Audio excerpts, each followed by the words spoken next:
Soy Darío Barriera, profesor de Historia de la Universidad Nacional de Rosario, investigador del CONICET. Estamos en el Archivo General de la provincia de Santa Fe para hablar de la vida y del aporte del general brigadier Estanislao López a la historia institucional de nuestra provincia.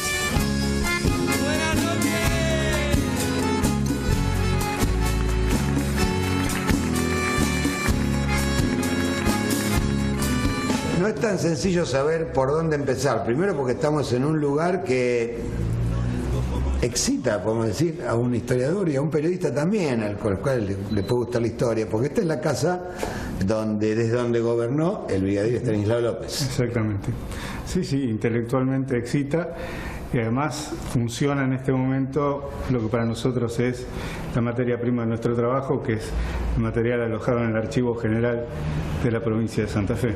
Muchísima bibliografía, muchísima documentación original, muchísima cosa que tiene que ver con la fundación de nuestra provincia, como provincia. Sí, claramente con la creación de la provincia de Santa Fe. Y bueno, hay material obviamente del periodo colonial, pero el archivo es particularmente generoso en lo que concierne a lo que se llamaría el periodo de la organización de los estados provinciales. No nos vamos a quedar casi ninguna anécdota, salvo que sean significativas por el valor histórico, porque si no nos vamos a perder un montón de datos que son muy lindos, pero que nos desvían un poco del objetivo. Si hay una parte que me parece significativa aclarar: ¿quién era el brigadier López? ¿Cómo era su infancia? Porque eso me parece que es determinante de las actitudes que después asume, porque él no viene de la aristocracia santafesina, para nada. No, en absoluto. Viene de una familia que tiene padre y abuelo muy involucrados con el mundo rural y la actividad militar. Es decir, su abuelo fue alcalde de la Hermandad, un hombre que manejaba el gobierno rural, y su padre fue un militar de los importantes en Santa Fe, porque fue jefe de los blandengues, y él se cría en este ambiente de una familia rural y militar. Es decir, esto me parece que es decisivo. Sí, da la impresión, no es muy aventurado, los periodistas somos muy atrevidos, pero el hombre mamó autoridad y conocimiento cercano con el pueblo, con la gente de a pie, con todo el mundo, digamos. Su abuelo sabía uso, costumbre, problemas, lo conocía. El trato, fundamental. Tanto su abuelo y su padre, que eran de apellido Roldán, ¿no? Él toma el apellido de la madre, hasta que sus padres se casan muy tardíamente. Sus padres se casan cuando él tiene 19 años, prácticamente.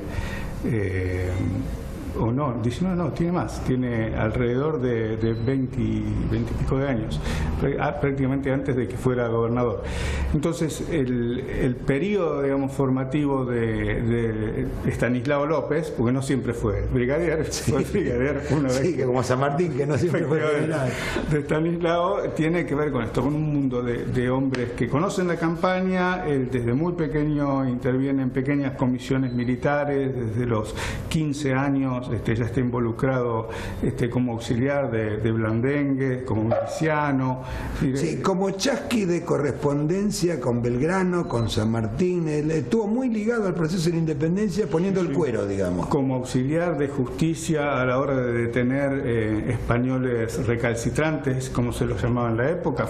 ¿A él lo mandaban a buscar? Sí, fue el encargado a los presos de ir a buscar, de ir a detener en su casa fuera de lo que es la ciudad de Rosario, a Pedro Tuella, por ejemplo, en 1812. Él fue quien tuvo que ir a hacer esa aprehensión, y en 1812 Estanislao tenía 16 años. O sea, involucrado hasta los tuétanos en el proceso revolucionario, que lo digamos entre comillas. Sí, el proceso fue revolucionario, de hecho, al punto tal que no hubo una vuelta atrás. Revolucionario en un sentido positivo y bastante fuerte desde lo político, y él muy tempranamente, repito, entra en contacto con ese mundo rural militar y además con lo que ellos mismos llamaban los indios. Es decir, en contra y a favor, es decir, atacándolos, repeliendo ataques, pero también asociándose. Era un hombre de dos mundos, podía transitar entre unos y otros. López sería como una especie de jacobino o de los independentistas santafesinos. O sea, el Estado no lo creó él, pero él pretendió una constitución y confirmó a Santa Fe como Estado, independiente además. Sí, como un Estado provincial, continúa en ese sentido en la saga de Candioti, de Mariano Vera. Yo no sé si él era un jacobino o si tenía ideas políticas teóricamente muy informadas. Lo que sí, estaba muy bien rodeado y era un hombre que se hacía asesorar muy bien. Esto se nota claramente en el Estatuto de 1819 y en cada uno de los documentos que son constitutivos de la conformación constitucional argentina. Todavía en las historias constitucionales, el reglamento de 1819, la Constitución del 26, del 41, se estudian, digamos, y son todos textos que tienen que ver con la elaboración de los hombres que rodearon a López. Sí, sin pretender tener una adscripción revisionista, porque no estamos en eso, Darío tampoco lo está. Sí hay que rechazar la idea mitrista de que los caudillos eran brutos, que no tenían ilustración. Nada que ver, digamos, había tanta intelectualidad en ellos como en quienes pretendían hacer un Estado unitario con cabeza en Santa Fe. En Buenos Aires. Insisto, si había algún tipo de características que respondan a esa barbarie que consolidó como imagen el Facundo de Sarmiento, esto no quita que no fuera acompañado de un pensamiento político y además, repito, estaba rodeado de gente letrada que sabía y que en ese momento constituían una especie de vanguardia. Hablo de los Seguí, de los Amenábar, gente que tenía una idea de constitución, que tenía una idea de transformar ese poder político de pactos entre 2 o 3 provincias en algo mayor. De hecho, cada vez que se juntan para acordar cogobiernos o pases interprovinciales, siempre figura en el horizonte la idea de un congreso para conformar una nación superadora. Esto está presente siempre. El hombre ligado al principio de autoridad y también al conocimiento popular, digamos, las dos grandes características de López. ¿Por qué se aferró tanto a una constitución? ¿Por qué quería una constitución? Bueno, yo creo que... Cosa que Rosas, por ejemplo, que fue amigo de él durante mucho tiempo, no quiso nunca. Ahí hay un contrasentido en algún punto, porque la constitución que quería López no es la constitución que nosotros imaginamos como progresista. No, era autocrática. Era una constitución que le dejaba mucho margen de acción, pero a él mismo. A él mismo, sí, de hecho, tanto en el reglamento del 19 como en la constitución del 26, por ejemplo, que es una pequeña constitución o un ensayo constitucional que tiene una reforma judicial muy importante. En 1826 él crea el primer tribunal de alzada en la provincia, que es algo muy importante porque es la garantía de recurrir a la segunda instancia. ¿De qué año estamos hablando? 1826. Pero ¿qué pasa? Ese tribunal de alzada, que vendría a suplantar a la audiencia colonial, es creado con un pequeño número de miembros, son 3 miembros, que son sus amigos. Son sus seres si próximos. No era estrictamente lo que llama un poder judicial independiente. No, de ninguna manera. Y además, en los 7 años que duró ese tribunal de alzadas, porque en 1833, cuando vuelve a reformar el gobierno y la justicia en la provincia, lo suprime, habían atendido 10 o 12 causas y no habían sido removidos ni reemplazados ninguno de los 3 conjueces. Entonces, digo, tiene una idea de constitución, es una idea de constitución muy particular, que deja mucho margen de acción, que hace algunas concesiones a los letrados, a los abogados que iban por lo que hoy llamaríamos la vía más progresista, pero López tiene un estilo de gobierno muy personal. Yo hice traer por aquí unos tomos en donde está toda la correspondencia que muchas veces era enviada a sus ministros, y en Rosario están las respuestas. Por ejemplo, el alcalde mayor de Rosario o el juez de paz más tarde escribía al ministro de gobierno y muchas veces se encuentra con la respuesta directamente de López. Es un hombre de Estado, manejaba. El Estado que él creó lo manejaba. Un hombre de gobierno. Era dedicado. Era muy dedicado. Bueno, ¿cuál es la explicación de por qué tan empecinadamente él defendía la independencia de Buenos Aires, no siendo una persona que tuviera intereses económicos en ello. Porque ya dijimos, él no era ni dueño de tierra, ni comerciante de mula, ni nada. Era sí tenía tierras, sí, pocas. Está bien, pocas, pero no venían en la cuna, no tenía un grupo de amigos a los cuales él tenía que defenderle intereses, comercio, tipo de cosas. Era un político que formaba parte de un proyecto en donde había memoria de los desastres que había significado las sucesivas invasiones de Buenos Aires. A ver, a veces no existe una causa positiva y clara de reunión de intereses, pero sí una memoria sobre todo lo que otros destruyeron, porque así como se oponía a Buenos Aires, también se oponía a lo que ellos llamaban la Indiada, donde tenía muchos amigos.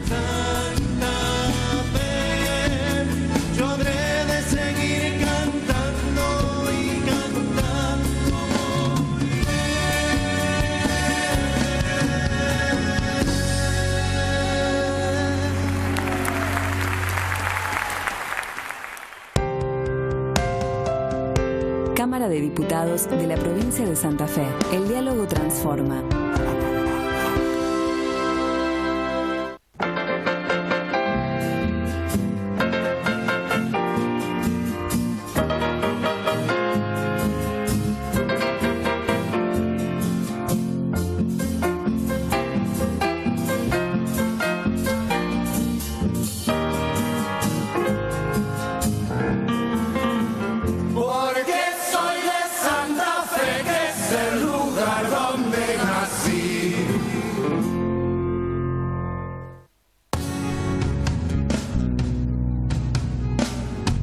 Este es otro ámbito del Archivo General de la provincia de Santa Fe.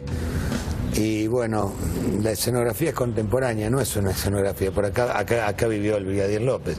Hay incluso hasta un tramo del piso que está preservado en la época, más este maravilloso aljibe que resuma historia.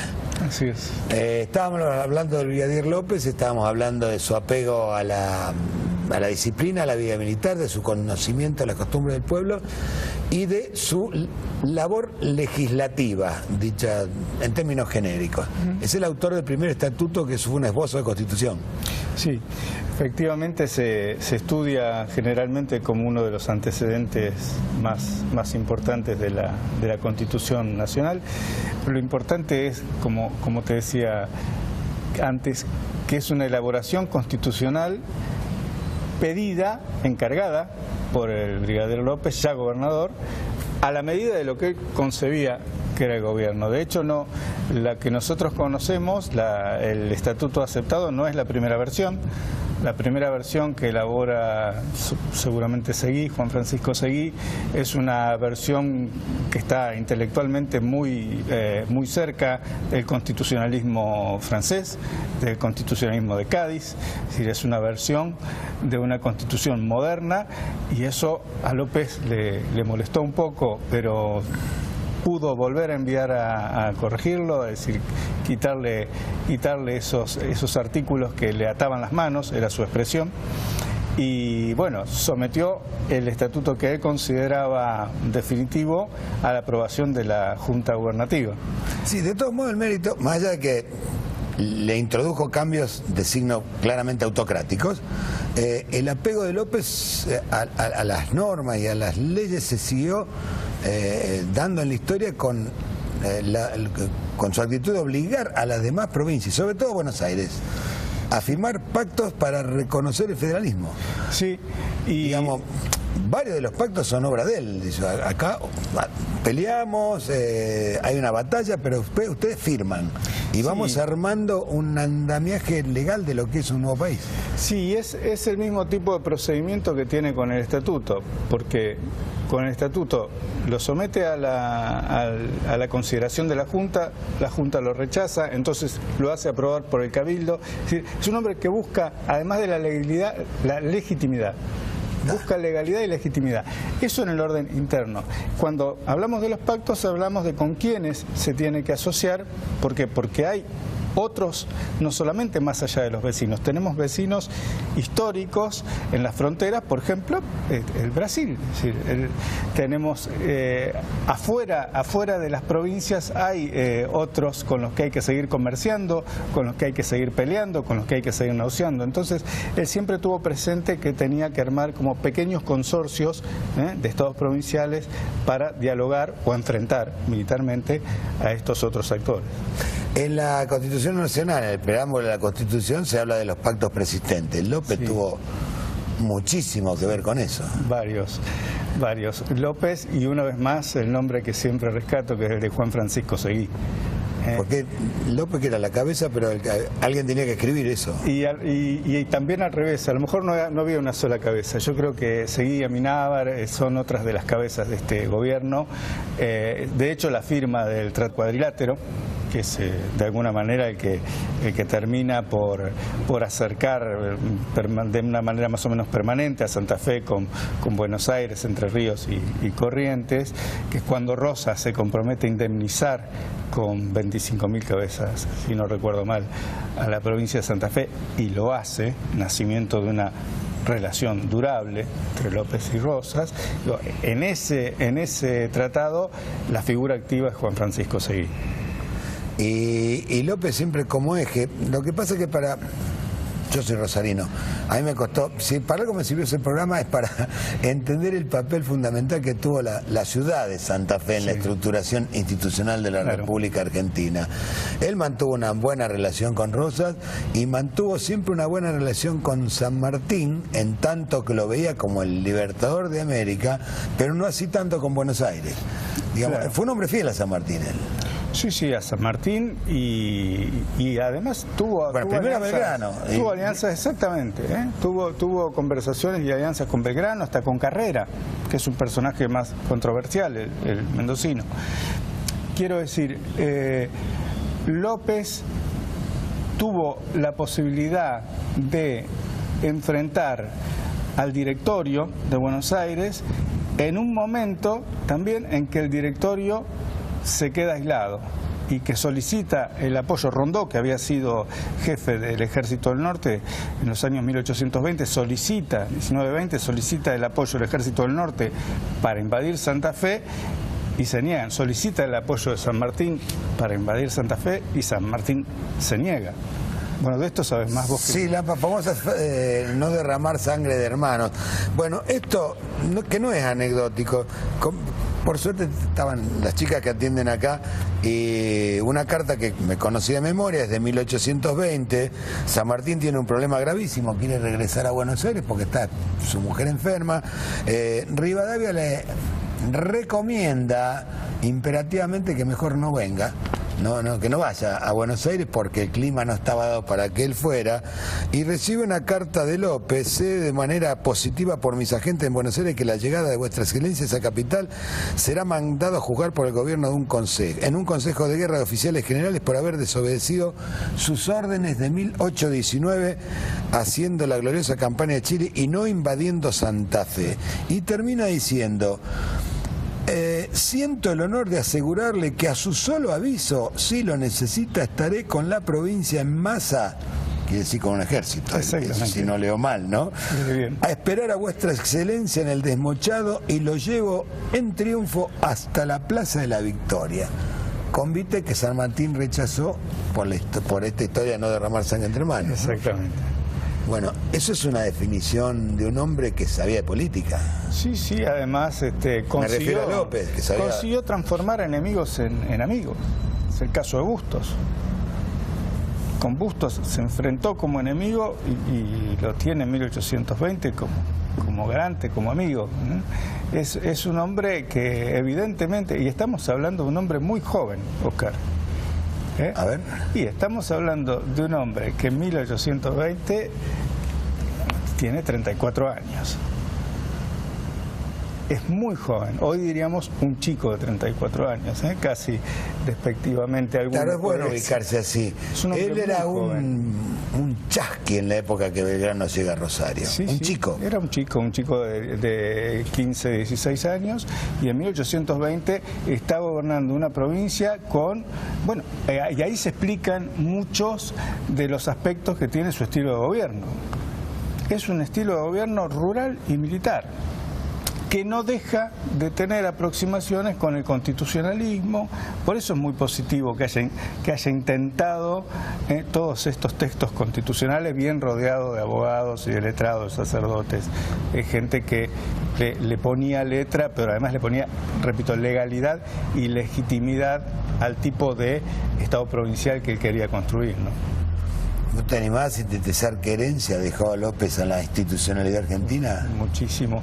Es decir, si hay una herencia institucional que se deba a la provincia de Santa Fe, está íntimamente ligada a toda esta construcción del periodo de López, el Estatuto de 1819, el ensayo constitutivo de 1826, la reforma judicial de 1833, por ejemplo, que es la que creó la justicia de primera instancia en la provincia de Santa Fe, creó la justicia de paz. La justicia de paz se suprimió hace muy poco tiempo, 2011-2013. Es decir, muchas de las instituciones creadas durante el gobierno de López duraron más de siglo y medio.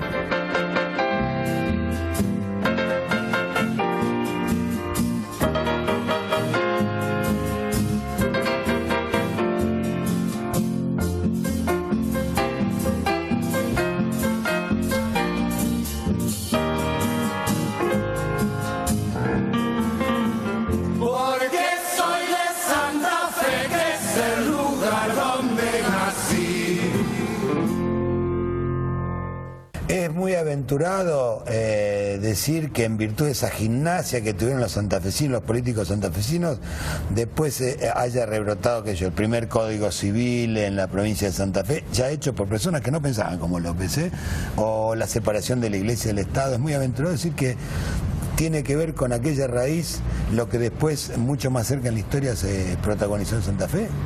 Las conexiones habría que buscarlas. Lo que sí es evidente es que el espacio político santafesino siempre estuvo atravesado por grandes transformaciones institucionales, en algunos casos pioneras, y que se transformaron después en materia o en insumo de inspiración para otras provincias. En otro caso, directamente, como en el de la Constitución, fue sede física del debate constitucional. Bueno, no es un tema menor que se haya dictado la Constitución acá, claro. Algún reconocimiento general, además del poder institucional que tenía Santa Fe, es de una historia, de una trayectoria. Sí, hay familias enteras dedicadas al estudio de las leyes y al estudio de cómo implementar el pensamiento institucional en la práctica. Creo que esto no es una casualidad. Y el otro lugar que es muy rico en este sentido es Córdoba, y de hecho la circulación entre Buenos Aires, Santa Fe y Córdoba de estos proyectos es importante, y hay gente que ya lo está estudiando. De hecho, para la consolidación económica, lo mejor que podía haber era un cese del fuego. Sí. Es decir, en un estado de guerra permanente como el que toma López la provincia, no hay actividad económica que aguante. Esto no es difícil imaginarlo, ¿eh? Los campos asediados. Entonces, eso, la indemnización que recibe de Rosas y la puesta en marcha de lo que llamaríamos la recuperación económica del sur provincial, que era la región más fuertemente agraria y ganadera, creo que está muy relacionado con esa pax que consigue López después de los años 20. Bueno, la pregunta más difícil para un historiador e intelectual contemporáneo: ¿por qué es tan resistida en el mundo del progresismo la figura del brigadier Estanislao López? Supongo que tiene que ver con su estilo de gobierno. Autocrático, muy ligado a la iglesia, a la religión. Personalista, pero esto, justamente nombraste la palabra clave que permite salir de este atolladero elegantemente. El gobierno de López no se puede entender, o todas las características resistidas por el progresismo del gobierno de López no se pueden entender si uno olvida que fue un gobernador católico. Es decir, está bien, pero el proceso revolucionario tuvo el apoyo, por distintas cuestiones que sería muy largo explicar, de muchos curas y de un sector importante de la iglesia. Claro, que es que son los hombres que gestionan la administración de la Iglesia, sea en la fase espiritual o en la temporal. Pero cuando yo te hablo de un gobierno de tipo católico, tiene que ver con una matriz de cómo se relaciona el gobernador juez con su pueblo. Se llama la matriz pastoral. Tiene una relación con su gente, con su pueblo, como si fuera un pastor.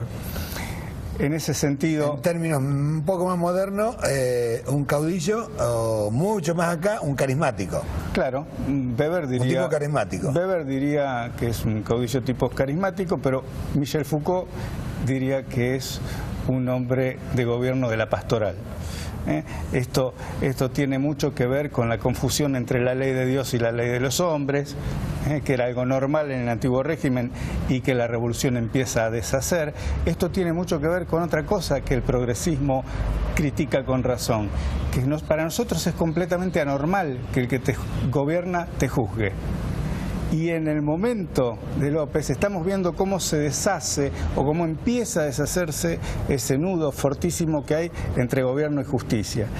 Como es un hombre que todavía representa el antiguo régimen en este sentido, es un juez gobernador o es un gobernador que quiere ser siempre juez en última instancia, yo creo que hay un elemento muy importante para ver no solamente la resistencia al progresismo, sino además cómo se fue construyendo lentamente la idea de un Estado en la Argentina.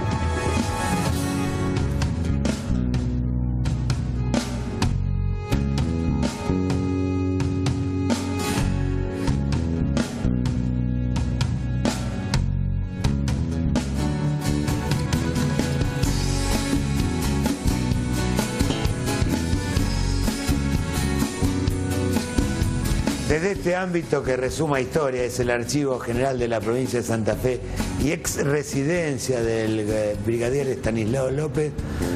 Y después de todo lo escuchado nos vamos a ir en la próxima entrega, en el próximo capítulo, ya al resultado de lo que aquí vimos, la Constitución en la provincia de Santa Fe o el constitucionalismo, los aportes de nuestra provincia a las leyes argentinas. En coplas voy floreciendo y en coplas les cantaré.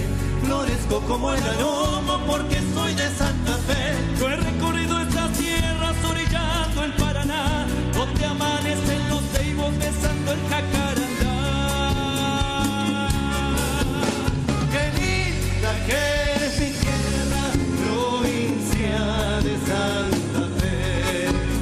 Yo habré de seguir cantando y cantando moriré. Qué linda que es mi tierra, Santa Fe. Yo habré de seguir cantando y cantando moriré. Qué linda que es mi tierra, Santa Fe. Yo habré de seguir cantando y cantando moriré.